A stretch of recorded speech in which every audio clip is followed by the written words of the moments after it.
اروح شارع 7 ازاي؟ انت قصدك الشارع اللي فيه محل الجزم ده؟ ايوه انا رايح المحل ده اصلا. انت رايح تجيب جزمه ولا ايه؟ لا والله رايح اجيب شنطه لخطيبتي عشان عيد ميلادها. ليه بس كده؟ انت عندك مشكله مع الشنط ولا ايه؟ لا، عندي مشكله مع خطيبتي. خطيبتي انا؟ لا يا عم، خطيبتي انا. ليه بس؟ ايه اللي حصل؟ احكي لي. طب انت عيد ميلاد خطيبتك امتى الاول؟ النهارده. ايه؟ طب وهتلحق كده تجيب هديه؟ اه يا عم المفروض اقابلها الساعه 7 ودلوقتي الساعه 5، لسه بدري ساعتين. يعني احكي؟ اه يا عم احكي. طيب يا سيدي، في يوم ما طلعلوش شمس كنت رايح اجيب لخطيبتي هديه يوم عيد ميلادها. ايه ده؟ زيي؟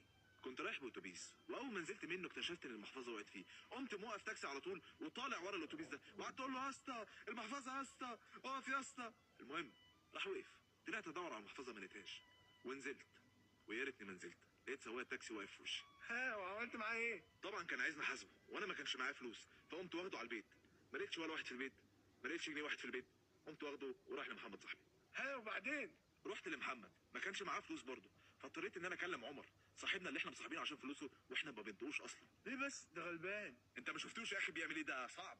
طب ها كمل كمل. خليت عمر دوت يحاسب على التاكسي، وخدت منه فلوس عشان اجيب هديه. وجبت بقى الهديه؟ لا، لقيت المحل قفل، ورحت لصاحبتي من غير هديه، بايدي فاضيه كده. طب وهي قالت لك ايه؟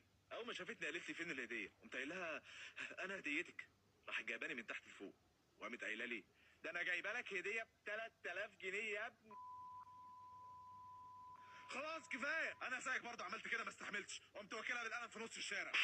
وهي عملت ايه؟ راحت واقفه لي كده في نص الشارع، ومشاوره عليا وبعيل وسطها حرامي. ومن ساعتها وانا لسه واقف. ايه ده؟ استنى ارد على التليفون. الو. ايه يا حبيبتي؟